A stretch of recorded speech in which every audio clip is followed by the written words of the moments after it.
A very good afternoon, everyone. I hope I'm audible.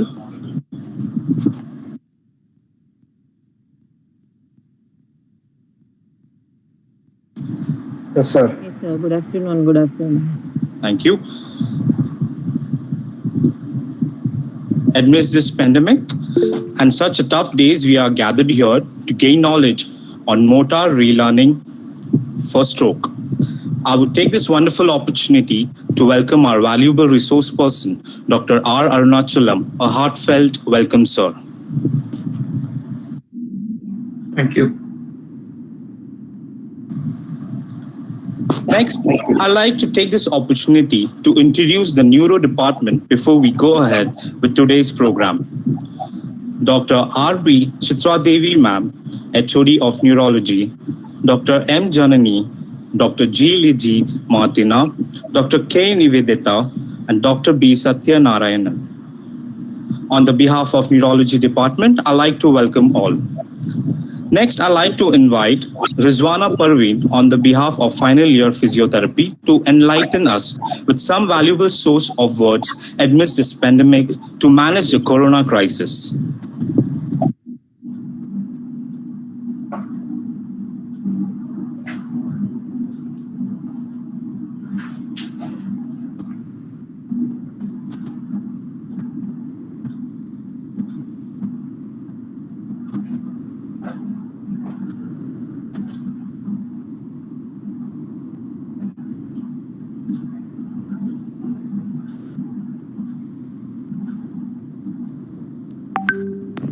Am I audible to you, everyone?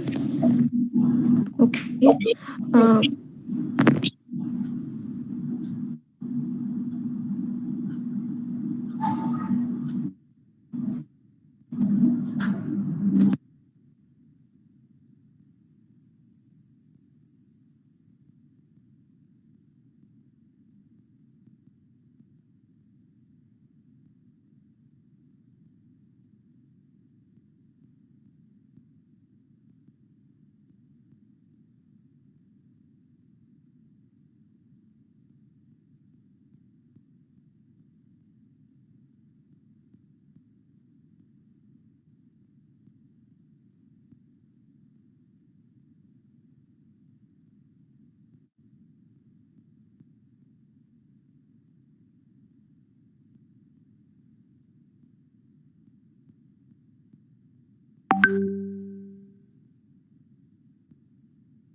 Is it stuck in between? I believe there's some network technical issues with her. Yeah.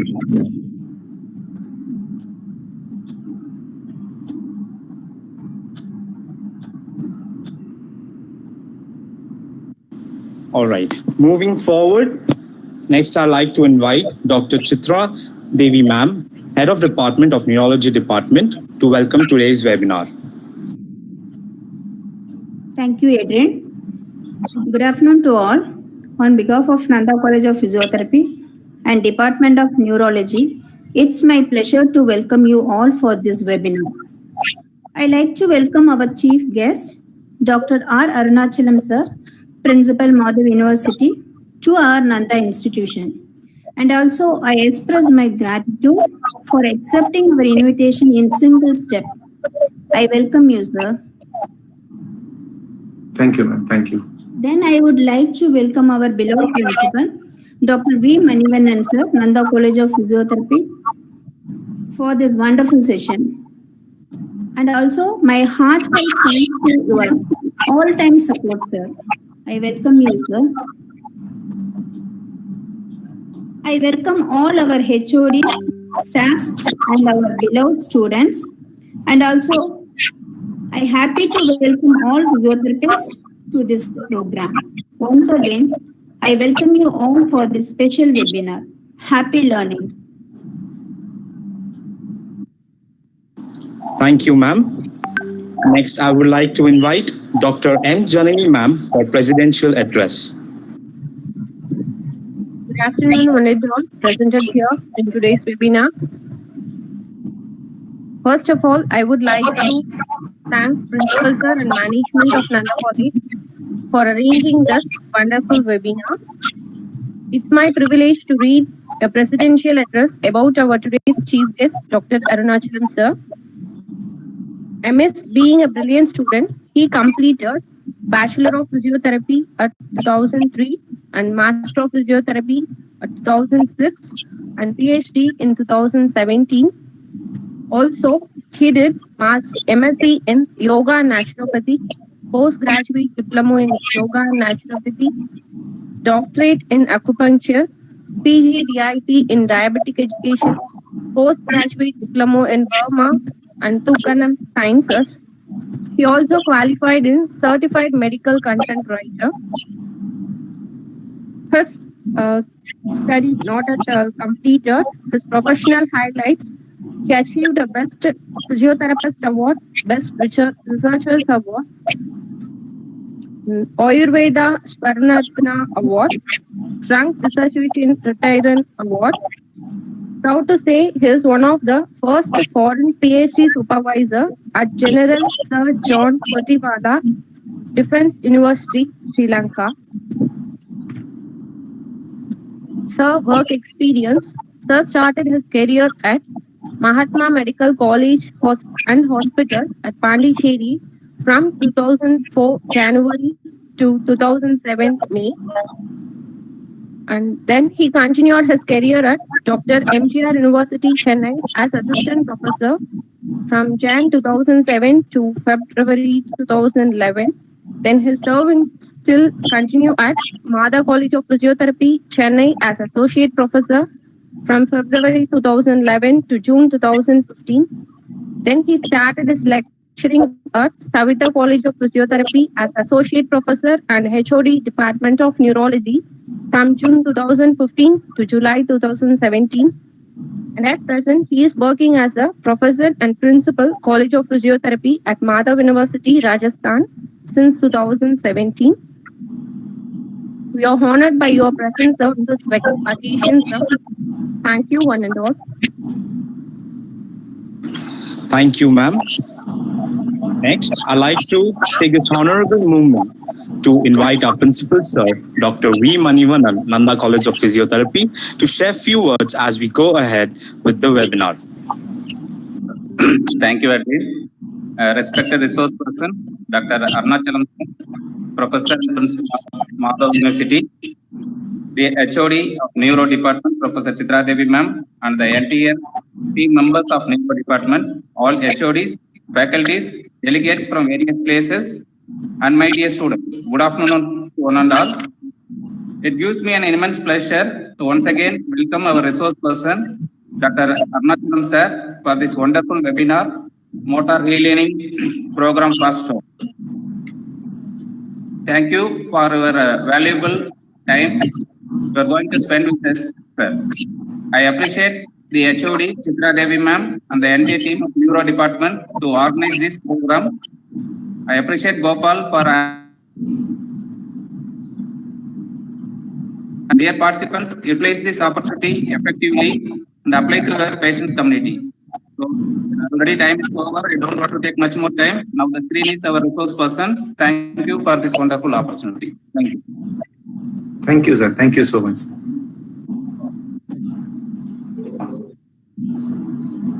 Thank you, sir. Now, as we all are waiting, is the moment I'd like to invite Dr. R. Arunachalam to take over the webinar. Yeah. Warm good afternoon to one and all present here for this webinar. I would like to thank the chair patron, Thiru V. Shanmugam, Chairman, Sri Nanda Education Institution, Patron Mr. S. Nandakumar Pradeep, and Mr. S. Tirumurthy, Secretary, Nanda Education and Education Trust and Institution. My special thanks to Dr. V. Manivannan sir, the Principal, Senior Physiotherapist, and the one who is guiding the Nanda College of Physiotherapy in all endeavors. And very often we can see Nanda College flaring up in various activities and professional and academic excellence. I also thank the organizer, Dr. R.B. Chitra Devi ma'am, Dr. Janani ma'am, Liji Martina, Nivedita, Dr. B. Satyanarayanan, and also the comparer for the session. So I also would like to extend my thanks to my dear friend, my very close associate, Dr. Muralidharan, who was a root cause for this program, and all other people who are involved in this program. Thank you so much for this program. Why I am taking so much of time in thanking each and everyone is this is a very tough time. And in this tough time, we have to divert ourselves through learning and updating ourselves and making us a better human with more knowledge. So people who are all behind this are to be appreciated and to be honored. So without wasting much time, I think my screen is visible to you. My screen is visible? Can anyone? Yes, sir. Yeah. So, yes. So now we are going to see about motor relearning program, which is a very important landmark program. Most often people ask me for taking some of the approaches for neuro rehabilitation. People ask me to take about Brunstrom, Bobath, NDT, or PNF. But I try to convince them saying, let me teach motor relearning program. Why this happens? Because this also happened with Chitra Devi ma'am when she called me. She asked me for Bobath. See, the most comprehensive theory as far as current day knowledge is concerned is motor relearning program. And all other programs are almost outdated, or they are not going to give that much of result like a motor relearning program, which was devised by Janet Carr and Shepard. It was in 1980s, these two people came up and gave this motor relearning program. It has a lot of unique things. Until then, what was happening, you have a lot of the Roots approach is there, PNF is there. All these things evolved before motor relearning program. See, how we have to understand any concept is, at that current time, what was the perception? For example, if you see the coronavirus, we did not have any treatment for coronavirus in the first wave. We didn't have this remdesivir, or use of steroids were also disputed, use of ivermectin. All these things were not there in the first wave, because what science was telling, that is what people were following. The theory behind treatment of coronavirus is very important. Now the coronavirus theory in the second wave, they started with remdesivir, ivermectin, all these things. But now again, they are stopping with all these steroids and everything, because the science says in a different way, handle them with care. They are not going to give you much result. They can deteriorate. So whatever the theoretical science says, that is what is implemented as treatment. This is true for physiotherapists also. So initially, what was perceived about a motor system, that is movement system, that is what is the problem in stroke, right? The stroke patients are not able to move properly. So that is a major problem. So initially what was perceived about movement was, movement is nothing but a response to sensory input. If I give you a sensory input, you would give back a motor input. If I pinch you, you will slap me back. If I poke you, you will poke me back. So that is how the movement was perceived initially. That is called as the reflex theory. Later on, they said that it is not about the sensory input and motor output. It is all about various centers in the brain. You have your upper centers like your brain, middle centers, your spinal cord and your brainstem, and the lower centers like your peripheral nerves and your muscles. So they work in coordination to produce movement. That is what the second theory stated, which is called hierarchical theory. Okay, you may be asking me a question, sir, why should I know about these theories? Simple example, you have bought a very advanced bike. Okay, it's a R15 bike. There is some problem in the bike. So you want to repair that bike. You have all the gadgets which are required to repair the bike. Fine. You have a spanner, you have electronic devices, and everything is there with you. Can you repair the bike? You cannot repair. Why? Because you don't know how it works, first of all. If only you know how it works, first of all, then you can try to analyze what is not working in order to set it right. Am I right or not? So that is how physiotherapists are also in a situation where they are treating with stroke patients. They should know how the movement system works, how the motor system works, what is motor program, what is motor learning. Then only they can assess and analyze what is the problem in these patients and you can set it right. If you really don't know what is how, this was not told by me, it was told by the people who are behind us, the next neuro approach called as the systems theory. The systems theory said that movement is not just like that coming from the nervous system. The movement happens by means of a program in the brain. You have, for example, if you want to take a specs and wear a specs, there is a sequence of movement that is involved. There is a system. If you are typing first, when you are using a typewriter, initially you used to search for the words and do. Later on, you do it very fast. There, learning is involved. So, motor, the movement is dependent on learning also, how far you practice. Very importantly, the environment is very important. For example, I always say this example. Just imagine you all students are sitting in front of your principal. Principal sir is sitting. So if you are, if you want to take a cup of coffee from the table and drink, how you will drink? You will come to the edge of the chair. You will grasp the cup, drinking or not, right? Then only you will start drinking. But just imagine if you are sitting with your friends and taking the same cup of coffee. You used to take your own independence. You sit in whatever position you want. You just like that drink, right? Am I right or not? So movement, the task is same here. Drinking coffee is the same task, but the environment in which you are determines how you are going to do that. So all these things are told by systems theory, and based upon the systems theory only, your motor relearning program was devised. So if you want to know more about systems theory, I have spoken about it around half an hour in my YouTube channel. You can also look into that for some more idea about systems theory.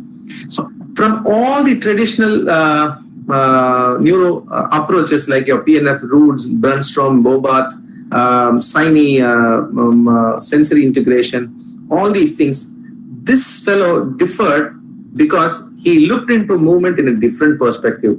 He said it is not about the human system for movement production. It is all about the task, the environment, and the individual. So that is very important. So this theory is until now is being proved to be the most effective theory. Second very important thing why this theory is very important is it takes biomechanical approach into consideration. When I say biomechanical approach, the forces that are acting on the body. When you are lifting a dumbbell from ground, you use a different strategy. When you are taking the dumbbells from the loft, you take a different strategy. Am I right or not? So the forces which are acting on our body, internal forces are the muscle generated forces. External forces are the inertia, the gravitational force. All these things are external forces. So these are being considered in MRP. So it is next level to the other approaches. Here in MRP, they have not used any facilitation technique and inhibition techniques. That is very, very important. Because if you see all other approaches, you have something called facilitation, where you give tapping, you give brushing, you give fast icing, you give electrical stimulation, You give approximation, traction, all these things you give to facilitate movement or to inhibit movement.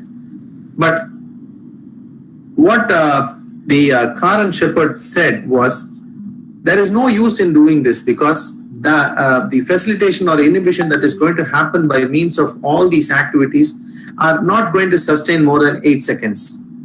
There are research which states that if you give fast tapping or stretching, sustained stretching, splinting, or whatever it is, whatever passive technique you do, the effect is going to be there for only 8 seconds. So that is not going to be more than that. So there is no use in giving these techniques. The next important thing is training the specific muscle control. Bobat said that in stroke patients, they won't be able to do an individual muscle movement. For example, if you ask a stroke patient to do elbow flexion, they will do like this. If you ask them to do elbow extension, they will do like this. So what Bobat said was there was a synergy and individual muscle movement was not possible. But Karen Shepherd said, no, that is not going to be the thing. If the muscle is not able to work, then other muscle comes for the help. So you have to train the muscle which is weak. Then only you will get a better function. So this is also a separate thing. So very important emphasis from motor relearning program was on the stages of learning. You might have learned stages of learning in your undergraduation and post-graduation, like you may cognitive stage, acquisition stage, and automation stage. So in cognitive stage, you used to acquire information. In acquisition stage, you gain the ability to do the movements, and in the automation stage, it all happens automatically. But I believe in these 4 stages of learning. So the first stage is unconscious incompetent, second is conscious incompetent, third is conscious competent, and fourth is most advanced unconscious competent. Okay, I may be confusing you, but this diagram will give you a clear idea. Just look into this, the stage 1, unconscious incompetence means what? When you don't know that you don't know. That means, for example, if you want to ride a bike, you are sitting on the bike, on seeing people riding the bike, you think that it is very easy. So you go and sit into the bike, and once you start, you are not able to proceed. So that's when you come to know that, okay, I don't know how this system works and I really don't know how to drive this bike. This is called as unconscious incompetence. The second stage is the conscious incompetence. When you try many times to overcome this failure, you really come to know that when you know that you don't know, you really don't know anything about it. And the third stage is conscious competence. When you know how to do something through conscious involvement, you are keeping your entire attention on the bike, the clutch, the gear and everything, and you're slowly moving and you're trying to learn. Now imagine how will be your attention. Your attention will all be in the bike driving, how this sequentially I have to operate all these things. The fourth stage, more you keep on doing this, the fourth stage comes when you have conscious competence. Competence means you are at par with others competent. Okay, so unconscious competence means you will start riding the bike very freely, very easily, and you will talk on phone, or you will talk to your pillion rider who is sitting behind you. Okay, or you keep singing or listening to some songs, and your conscious attention will not be on the bike riding. It all takes place in your subconscious mind. So that is called as conscious competence. So why I am telling you all these things is, in stroke, what Karen Shepherd motor relearning program said was, these patients should keep on doing the activity. If you are training one activity, if you train it for 10 times in a day, that is not sufficient. You have to progress the patient from stage 1 to stage 2, stage 3 and stage 4. So it takes a lot of time and a lot of repetition and a lot of learning process for you to master this technique. So according to my concept, don't take too much of activity and train a patient on a day. Take 1 or 2 activity and train a patient continuously, persistently, until they master this technique. So that is what I'm saying. Learning is very, very important in this stage. Okay. Now, this is what I told you. Movement happens in task, individual, and environment. So what the MRP says is, if a person is able to do elbow flexion, make the person eat a biscuit. Make a person drink water. Different task. The same elbow flexion is same. Taking the things to the mouth is same, but he is going to take different shapes of object, different weight of objects. That is the variation in task. And you are going to modify the environment. You are going to keep the biscuit far away from the body, close to the body, inside his pocket. All these things are variation of environment. So you are going to give him the same task. For example, sit to stand. You can ask the patient to do sit to stand in the home atmosphere. You can ask him to take. You can take the patient to the outskirts of your house, and you can ask him to do sit to stand. You can ask him to do sit to stand from a bike, from a toilet seat.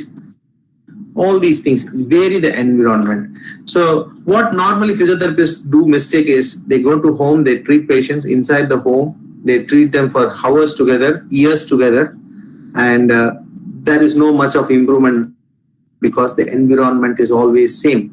The same patient who's walking very nicely inside the house will find it very difficult to walk on a crowded street, or he will be finding it difficult to walk on a narrow path. So all these things are very important. So consider all these things.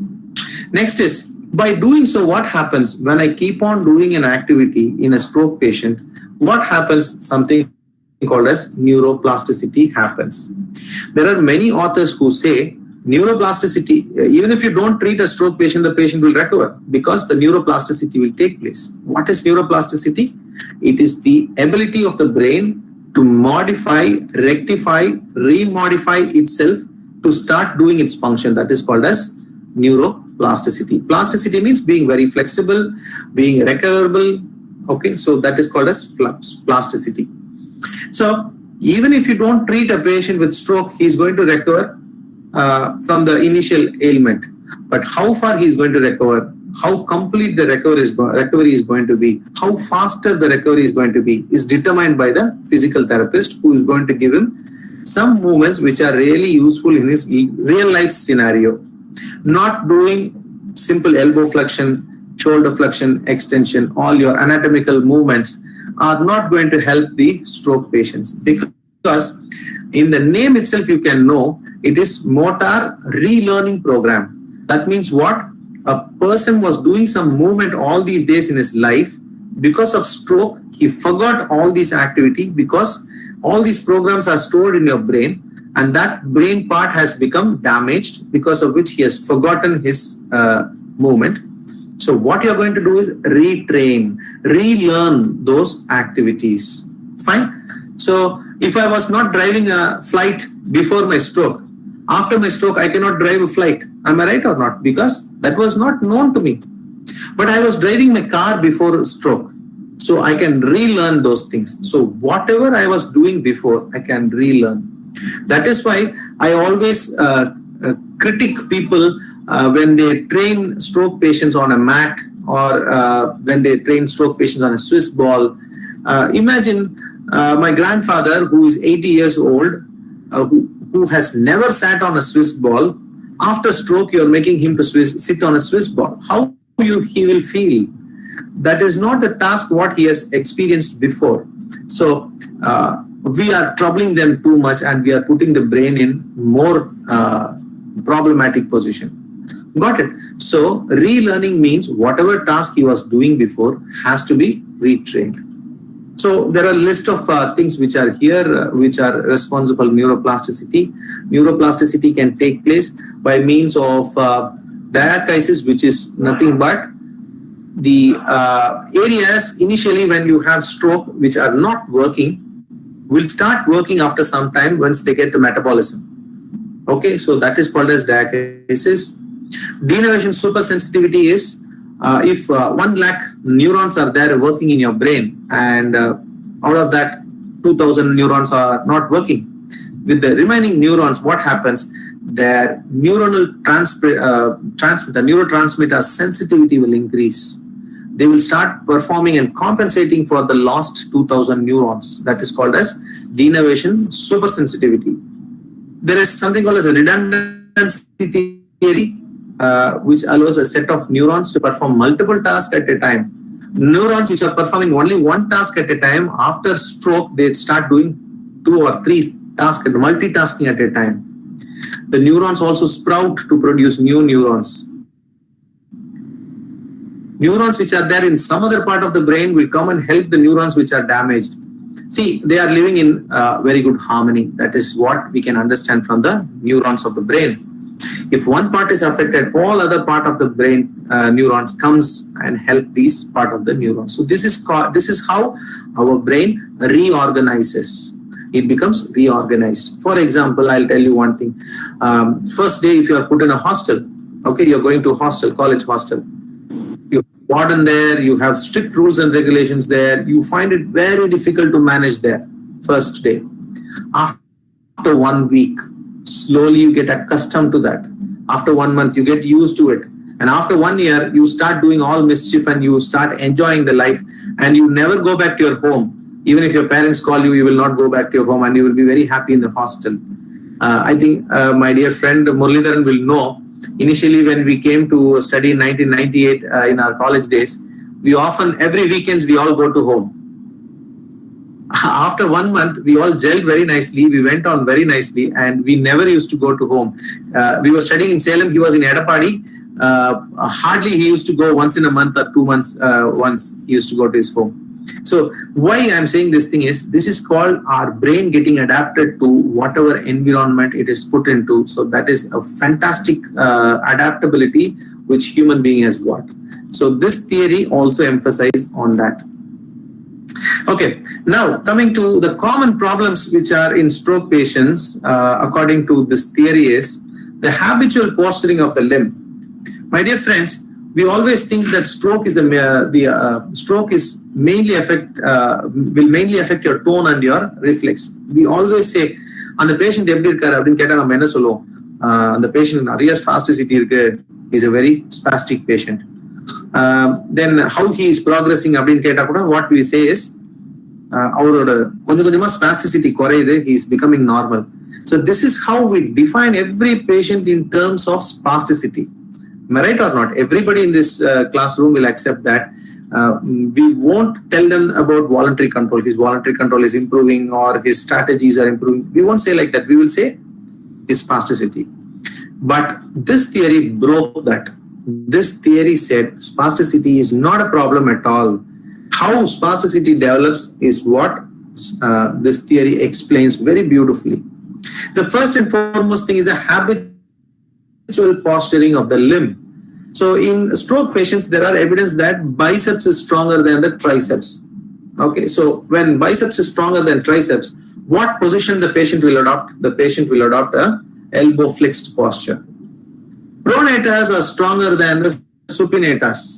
Then what position the patient will adopt? Pronated position. So this is the normal position the patient will have because there is an imbalance in the muscle. The agonist and the antagonist, there is an imbalance. Okay. So now if he keeps his hand like this, he slowly ignores this affected hand. He start doing all the activity with the normal hand. So ignoring the affected arm is a second problem. The third problem is compensation with intact arm, so that this arm is not at all doing any work. For example, in this arm, I have to eat.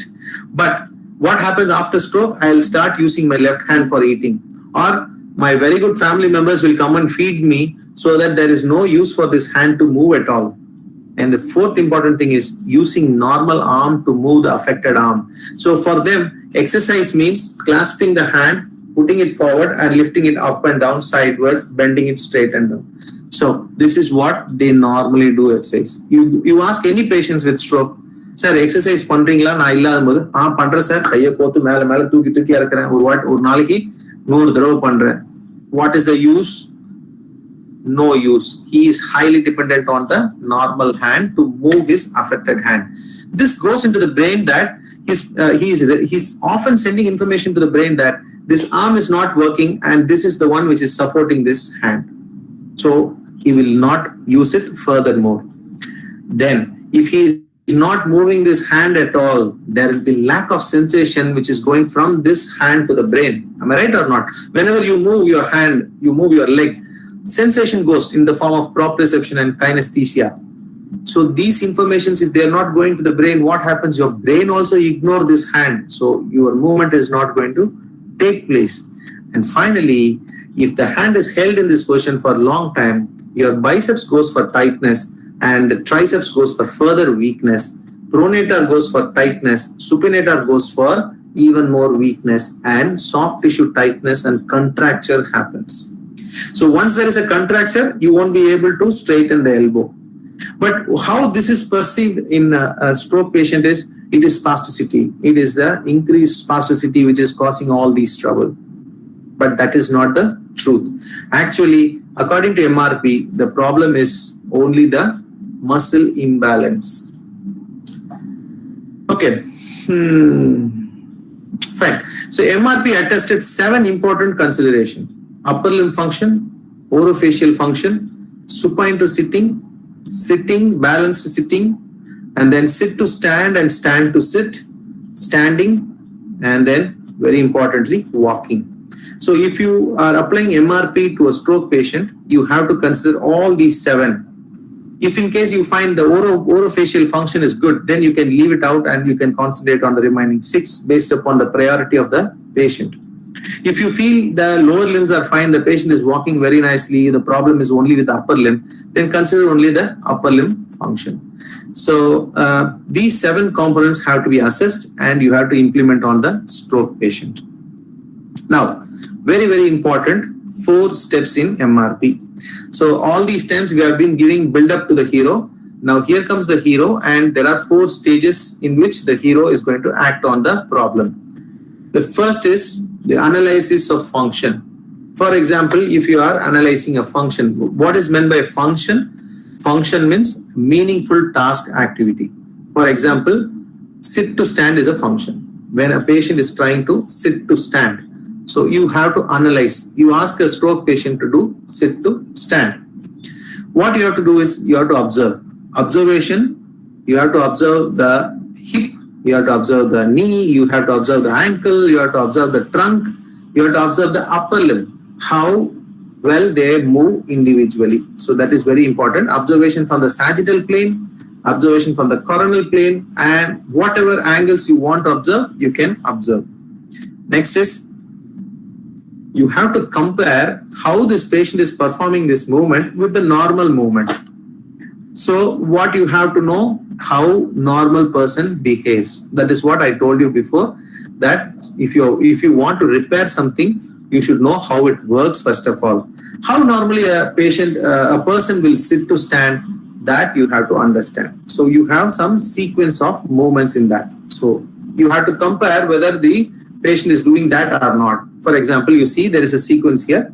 From a sitting position, if you ask to sit to stand, you lean forwards slightly with your trunk flexion. Am I right? The trunk flexion takes place at the hip joint. You can say both trunk flexors and the hip flexors work, and then he propels forward with the hip going for extension gradually and knee going for extension gradually.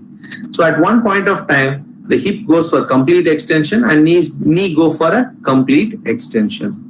In this stage, you can see that your dorsiflexors are also working. Your dorsiflexors are working to produce dorsiflexion. So in case if the patient is not having a proper hip flexion, okay, how the patient will try to stand? He will do lot of attempts to stand. He will try to get up with lot of attempts, or he will do sit to stand without flexing the hip. In case if hip extensors and knee extensors are not working properly, he will heavily depend on the normal side hip extensors and hip flexors to do sit to stand, or he will use his hand railings to do sit to stand. Okay, so these are all the analysis what you have to do. Okay. So you have to observe and compare it with the normal individual, and you have to analyze when the patient is performing the activity. So this first step is called as analysis of function. The second important step is practice of the missing component. So what is missing here? You have to identify the missing component. If only you identify the missing component, you can practice that missing component separately. For example, if the patient is not having knee extension, because of which the patient is not able to do the sit to stand activity, you can train the quadriceps isolatedly. You can separately train the quadriceps. Okay, you have, for that, what you have to do is you have to explain everything to the patient. You have to tell the patient that you're not able to sit to stand simply because this particular muscle is not working, and the work of this particular muscle is to do knee extension. And I'm going to give you this knee extension training, after which you'll be able to do sit to stand properly. Because whatever treatment you are doing, the patient should also be involved in that, and they should understand why you are doing this. It is not simply you go every day, say 1, 2, 3, every exercise they will repeat, and then you are going to come back. It is not like that. The patient should also know what you are doing if the patient is having good comprehension. Now, after doing this, practice it repeatedly. When the patient is practicing, you have to give verbal feedback. That is like, no, you're not doing properly. You are doing correctly. Yes, very good. You can improve the activity. Yes, come on, do it. Like that, you have a lot of set of instructions which are given by MRP, which can be used in this thing, which verbally, which will stimulate or motivate the patient to do more the correct activity. Okay, and in some patients, if they are not able to do full knee extension, you can slightly guide them for the end range knee extension. Okay, and you have to select the ideal posture in which you are going to train the knee extension, because in high sitting, doing the knee extension is going to be very difficult because it is going to move against the gravity. So you can train them either in a gravity eliminated posture or in a standing posture. Also, you can ask them to do knee extension. So that is very important. That is the second step. Okay, so now this is another activity what we are going to see. This is one more function, which is taking a cup of glass and drinking water and keeping it back. So this is one function. Now you can see there are sequential activities here. This is the starting posture. Okay. First of all, the patient should sit without losing their balance. That is very important. So that is first starting posture. Next, the arm should extend and reach to the target. Once it goes to the target, your hand should open up and grasp the object. Then take the object and you have to drink. If it is coffee, you drink like this. If it is water, if you go to the countryside, you drink it like this. So these are two different mechanisms. So drinking and then replacing it on the table, releasing your hand from the object and regaining to the normal posture. So when you ask your patient to do drinking activity, you have to observe what are all the mistakes the patients are doing and compare it with the normal person's activity, and then you analyze the missing component and you have to train the missing component. Before training the missing component, you have to explain to the patient what is the problem of the patient because of which he is not able to do the activity. So simple. So two steps are over. Now you have practiced the missing component, and the third important is practice of activity. So now I have sufficiently trained his knee extension. Now I'm going to explain to the patient that now your quadriceps is having much better muscle power. Now we are going to ask you to sit to stand. You will be able to do much better. But imagine or think that you should contract this quadriceps much better. Okay, after the instruction and explanation, you are practicing sit to stand activity. Again, when he is doing sit to stand activity, you are going to give him a verbal feedback that you are putting more weight on the unaffected limb. You have to put your weight on the right side, not on the left side, like that. Or you have to give him instruction like you have to lean forwards, get up from the chair at one attempt. Don't use your hands on the rails. All these things are the instruction you are verbally giving. You have to give positive reinforcement also, saying that it is very good, do it. Don't feel bad for your failure. You can do it much better. Because what happens, the attempt, if it fails, this goes to the brain of the patient. They will not try to attempt the failure again.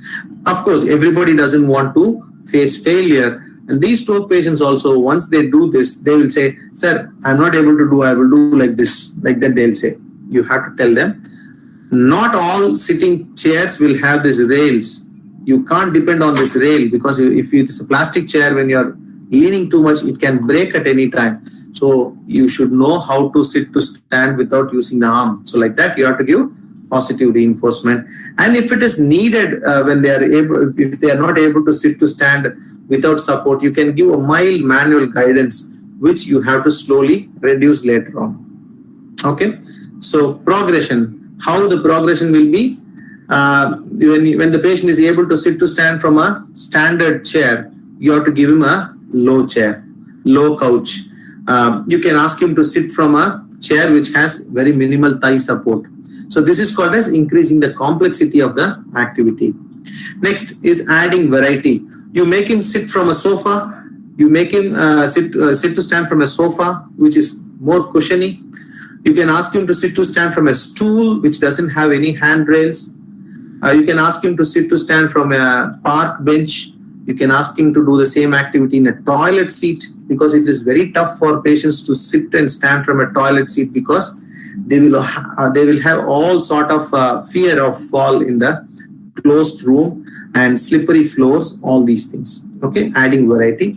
And the third thing is decreasing the feedback and guidance. What you have been doing all this time, you have to slowly decrease. This is called as progression.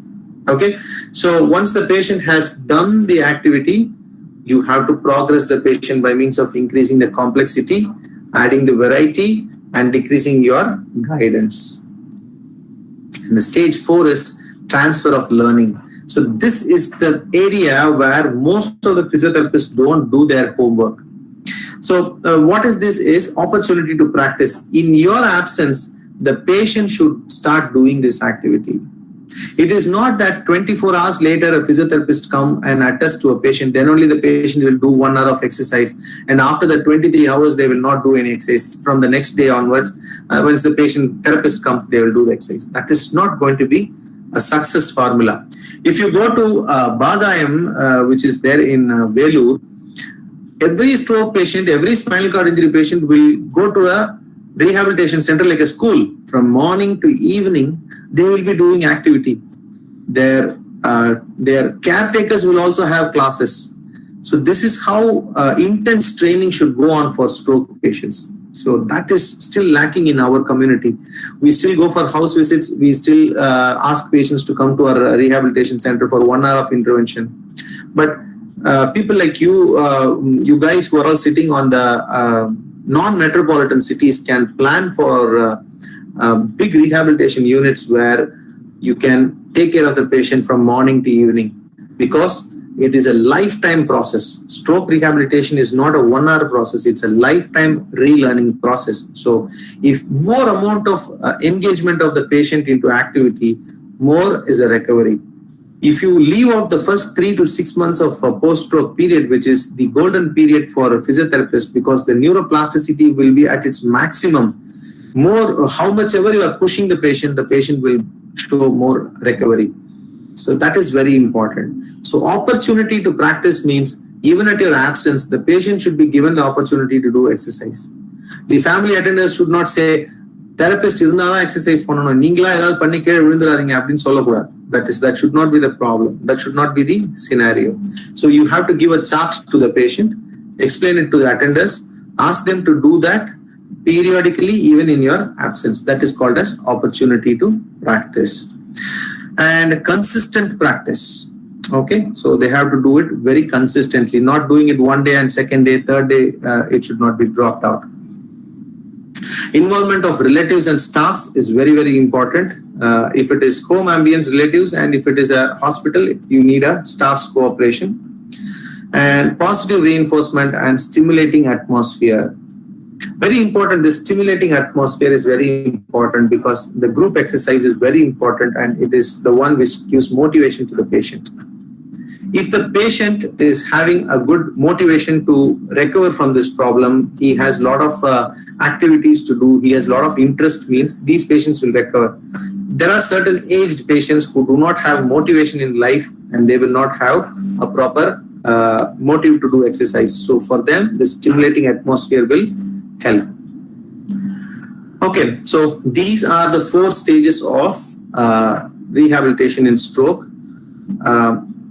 you have to analyze each and everything. For example, if the patient says, "Sir, I am not able to go for lying down. If I want to get up from the lying or going to the lying, I am depending on my family members. So I am not able to sit. If they are putting me in lying down, I am always lying down. If they are putting me into sitting, I am not able to lie down. I am always sitting. So this is a restriction for me. Please help me." Like this, if the patient says, then you have to train that particular activity first. You have to analyze the activity, how the patient does, what is the missing component. You have to train the missing component, incorporate the missing component into the activity, and give the opportunity for the patient to practice. Am I right or not? So these are very important 4 steps of motor relearning program. If you know these 4 steps, you can apply it to any functional activity, provided you know how normal people do this activity. Am I right? Okay, so with this, I'm going to the shoulder, very important shoulder thing, because most of the subluxation happening in the shoulder are therapist induced or the caretakers induced. They are the one who pull their shoulders and they cause this problem. Or the stroke patients are treated by students or internees who give 180-degree shoulder flexion. Not only the internees and the final years, there is one senior most therapist who is in Tamil Nadu. I don't want to mention his name. When we were discussing certain things, he told me there is a vigorous physiotherapy is going on for a patient. I asked him, so how do you give vigorous physiotherapy? I don't know. Then he told me, I'm giving 100 passive movements every day for shoulder. So according to him, that is vigorous. But that is too vigorous for the shoulder, and the shoulder will go for subluxation. So passive movements have to be avoided in shoulder. If at all you want to give some relaxation or a sense of movement to the patient, please do it up to 90 degree, not beyond 90 degrees of shoulder flexion, because you all know that there is something called as glenohumeral rhythm, where nearly 4 joints contribute for the 180 degree of shoulder abduction. But when you are doing passively, you will move only the glenohumeral joint, which alone cannot produce 180 degrees, but you are forcing the shoulder joint to do 180 degrees. And by the way, what you do is you hit the acromioclavicular arch and the shoulder becomes subluxed and it becomes painful. Once it becomes painful, already the patient is not doing any movement with the affected limb. If it is going to be very painful, he is going to avoid any activity, even an inch of activity in the shoulder, and that is going to result in weakness of shoulder muscles and dislocation of the shoulder muscles. So please don't give any stretching, passive range of motion or any passive modalities to the shoulders because you're going to harm the stroke patients. And what are the things to be avoided? Normally, passive movements is fine. Second is giving pulley. How often you have seen therapists giving pulley for stroke patient? They'll give an overhead pulley. Sir, grasp these 2 ends of the pulley, pull with your normal hand, your shoulder will go up and then you relax it. So you should see how this hand falls. It falls suddenly like this. Then he will lift it with his hand, it will go up and then suddenly it will fall. So all these ballistic and bizarre movements will cause injury to the shoulder. So please avoid pulley because that is also a passive modality. Then rolling over to the affected side while lying. So patient should not roll over to the affected side because the soft tissues are so tender and they don't have the ability to go for flexion when you're lying down on the shoulder. So you will injure your shoulder musculature. Elevation exercises without adequate scapular movements. You have to assess the scapular stabilization, whether the scapula is able to move or not, whether it is moving in same kinetics like the normal side or not. Because your trunk muscles are also going to be affected in stroke. So they are also going to be affected. So you have to assess that. And improper handling by the caretakers. When the patient is walking, they will hold the affected hand. So when the patient is falling, they'll pull the affected hand. So that results in subluxation. So these are all the movements you have to avoid to the stroke patients. So in this given time, we can talk only this much about motor relearning program. if opportunity comes, we will discuss all these things in detail, all the 7 components in future. 2 take-home messages for people who are attending this program is, first thing is avoid passive modalities, give active modalities, involve the patient in every treatment you are giving. Second take-home message is, don't worry about the spasticity. Spasticity is not the problem at all. The problem is the muscle imbalance. Attach the muscle. If the muscle imbalance is restored, automatically your movements will start with good quality. Okay. So with this, the session is open for discussion. Thank you.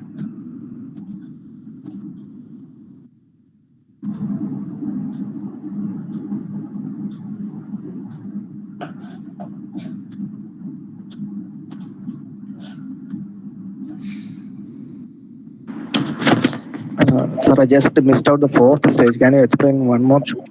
Fourth. The 4th stage is nothing but extension of the 3rd stage. You are practicing the activity. Example, we got sit to stand. We were practicing sit to stand. And it has to be practiced by the patient in absence of therapist. He has to keep on practicing it for learning to happen. Okay, at least he should try it for 100 times sit to stand, even if you are not there. So that is the 4th stage, where you are giving more opportunity for the patient to practice. You are giving variety of practice, and you are involving him in scenario. That is the 4th step. And sir, to correct muscle imbalance, can we use this muscle stimulator along with exercise? That's what muscle stimulator is, one passive technique which does not have strong support. There are weak support which says that particularly the wrist extensors, if you give electrical stimulation, there is a weak evidence. I won't say it's a strong evidence, very, very weak evidence. But what happens, if I treat a patient for 1 hour, practically I'm speaking, Ajit sir, if I'm treating a patient for 1 hour, if I give 10 minutes of electrical stimulation, the time taken for winding up the electrodes, keeping it, and then after that winding up and keeping the equipment, it takes around 15 to 20 minutes. It wastes my time. So remaining 40 minutes, I have to treat the patient. Most often, on an average, we treat stroke patients for 40 minutes to 1 hour. Am I right? So this area of waste of time can be utilized when I'm treating a stroke patient actively in some other activity. So I will not prefer electrical stimulation, and I have not seen clinically any improvement in giving electrical stimulation to the stroke patient. Thank you, sir.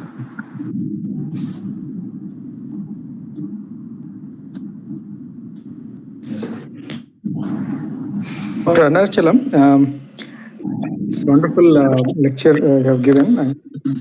I'm very good admirer of MRP program. In fact, we practice only MRP in our rehab center in Hyderabad. Other than MRP, we usually don't employ anything. But there are a few limitations that we are having.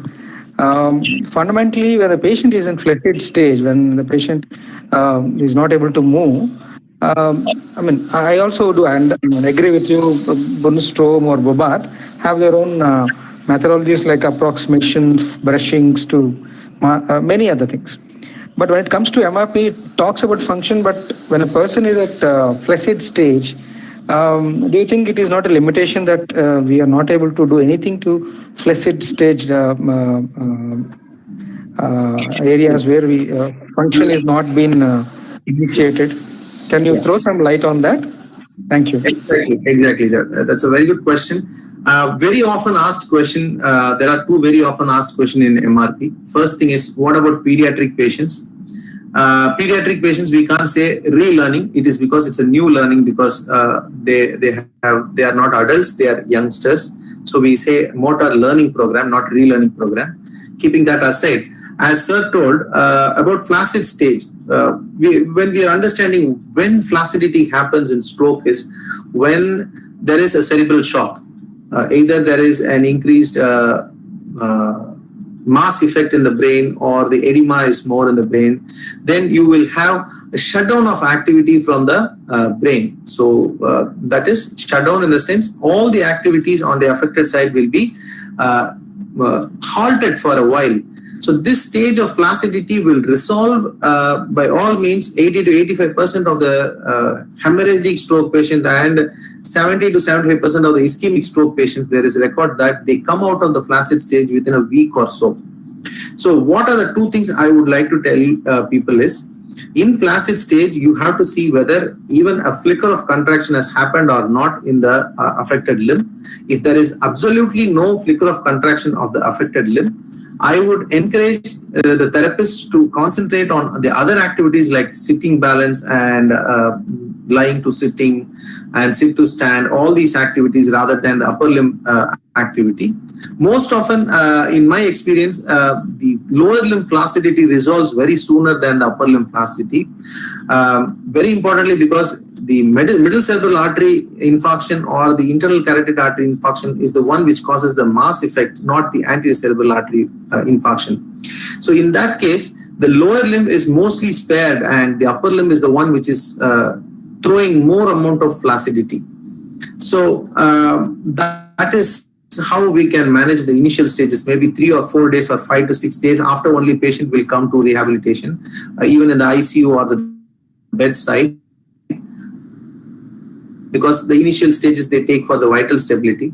So by all probability on the 3rd or 4th day, 80 to 85% of the patient are going to come out of the flaccid stage. This is one thing. Second thing is the remaining 10 to 15% of the patient, whatever movement is next level difficult for them. For example, if this shoulder is flaccid, if doing protraction is difficult for them, but they are able to do protraction, then you can start with activities which are going to encourage protraction, like putting the arm on the wall, stabilizing the elbow by therapist, and you can encourage the protraction of the shoulder. So like that, the basic activity, the basic difficult activity should be the activity which is prescribed for the stroke patient. And my perception is, and also what research says is, more you put a patient in functional posture, the neuroplasticity is going to happen, the ischemic penumbra is going to come down, and the patient is going to start moving and he is going to show more tone, and the reflexes are going to appear in these patients early. So as far as we are concerned, the flaccid stage is going to be very small, and overcoming that stage is not going to be a big deal. But yes, this is the most disputed topic in all MRP classes. Flaccid stages are very difficult to do thing. And the second challenge is also there when the patient comes to you in a very chronic stroke, when they're coming with 2 years of 2 years old stroke coming to you with all patterns well established. How well you can give a motor relearning program is also a problem. So these are the limitations, not limitations which can't be overcome, but we can overcome that by means of attesting to the other parts of the body which do not have much of flaccidity, which shows little tone, and we can later revisit these parts which starts developing the tone. Thank you so much, sir. Thank you, sir.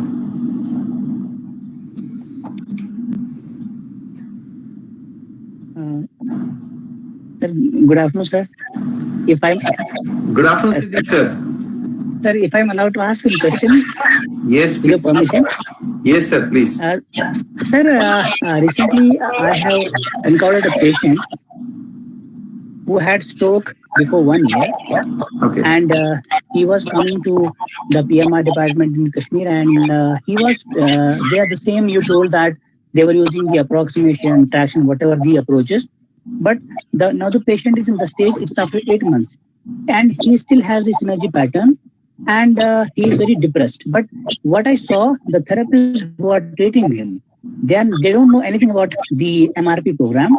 So, sir, I want to ask that for these kind of therapists who are just after BPT, they have joined in government sector, how will they start and how can they benefit? Do they need special learning for this, and how can they benefit the patient? It's a very good question, Mohammad Siddiq, sir. The changes should happen from the syllabus, sir. I have spoken about this thing many places. The syllabus designing is very important because students waste a lot of time in learning Brunstrom, Rude's approach, the sensory integration. much of evidence. If a university really have a scope, if it has really a long, the people who are sitting in the BOS, the Board of Studies, they should throw all these unwanted things away. For example, you see UVR. How many of the therapists is using UVR? How many of us are using IRR? But still, students are studying that. So it is time for a complete revamp of our syllabus, bring in more evidence-based education. That is how we can bring about the change, but individuals cannot bring about the change. That's my very humble opinion. Hope you also agree with that. Yes, sir. So, sir, but the therapists who are working in government sector, they have some limitations that now they have joined the department and they are out of the studies now and they have joined. So for them, how they can help in this personal updation. That is personal updation. What every profession who are treating patients, they have to keep themselves updated, and they should keep themselves updated with the recent knowledge, evidences they have to read. Slowly, after this COVID time, I think it is creeping up with many people. They are going behind evidence. They are seeing many people talk on YouTube. They have a lot of time to stop and think about what they are doing, whether it is right or wrong. Experiment on patients to try out the best option and combination. I think I can see a good trend nowadays, because for me to go to Nanda College and talk, it take a lot of time for me, and it is also a big task for people to organize one workshop. But now from a comfortable position, I am able to talk to these kids, and this is how it is happening now. I see a very good trend, and I think this is going to change in a decade or so. I think people will be knowing what is evidence and how to practice based upon evidence. Thank you so much, sir. Thank you, sir. Welcome, Siddiq, sir. Good afternoon, sir. Good afternoon, ma'am. Yes, sir.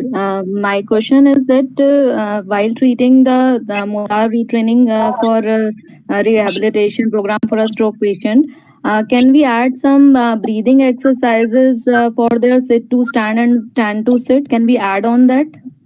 Can you suggest something? Yes, that comes in the biomechanical aspect of the approach. Though Karan Shepherd has not told anything about synchronizing the breathing into doing the activity, but it is assumed that biomechanically, when you bend forwards, if you are doing expiration, then that makes you feel comfortable to move forwards, because you are reducing your intra-abdominal pressure. Right. When taking an effort, when you are going for extension, then you can do inspiration. So it is a logical understanding from the therapist to synchronize these things, adding on some more elements which are going to be value added elements into MRP. But MRP as such doesn't explain about synchronization of breathing or utilizing the energy gained by breathing or something like that. Okay, right, sir. And sir, while giving that, if as you were telling that if one muscle is not working properly, so we can add on our work to the opposite muscle. So either we can add the opposite functioning of that muscle, or the opposite, like antagonist or synergistic muscles. No. I think you're taken it wrongly.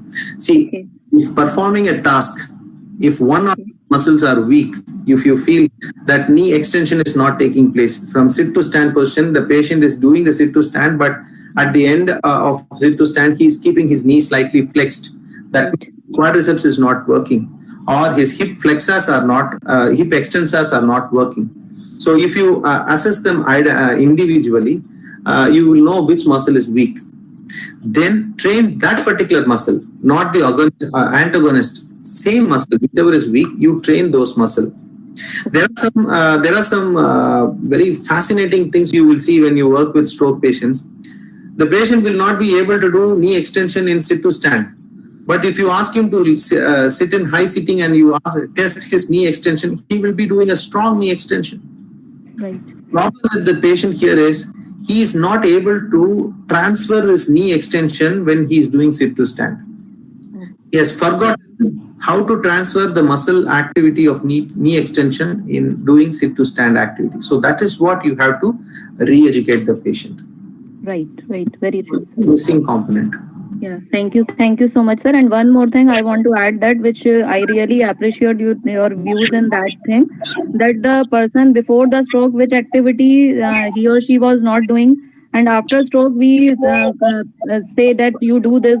So that is not the wrong. That is not a right way to treat that patient, because that is not in their mind to do that activity. That I really appreciate. That I will keep in my mind that every time whenever I will see the stroke patient, what activity. So first we have to take the history from the family, that what activity she or he liked. So we have to train according to that. So thank you so much, sir. It's a wonderful and fantastic session. I have gained many more new things. Thank you, sir. Thank you so much. Thank you, ma'am, for continuously following my program. Yeah, thank you, sir. Have a nice day, sir. Thank you.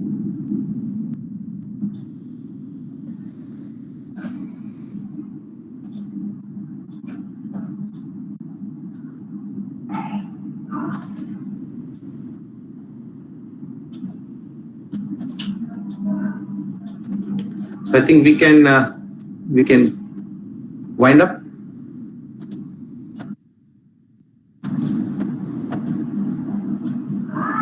Any other questions? Any more questions from the audience?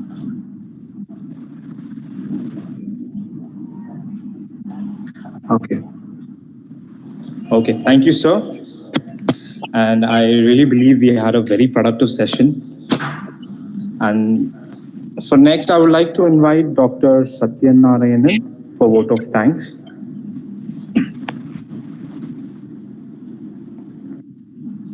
Good afternoon, everyone. On behalf of Nanda College of Physiotherapy, Neuro Department, it's my immense pleasure to share the vote of thanks.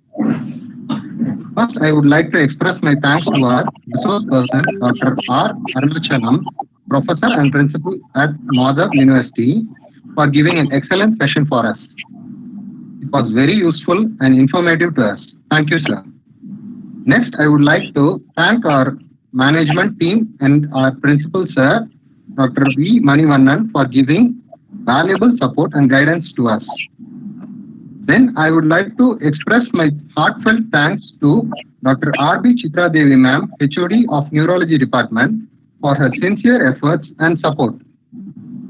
Last but not least, I would extend my special thanks to Dr. C.K. Muralidharan sir for his guidance, and also to Mr. Gopal and Adrian for their technical support. Thanks for all the department HODs, staff and students for making it a great session. Thank you, everyone. Thank you so much, sir.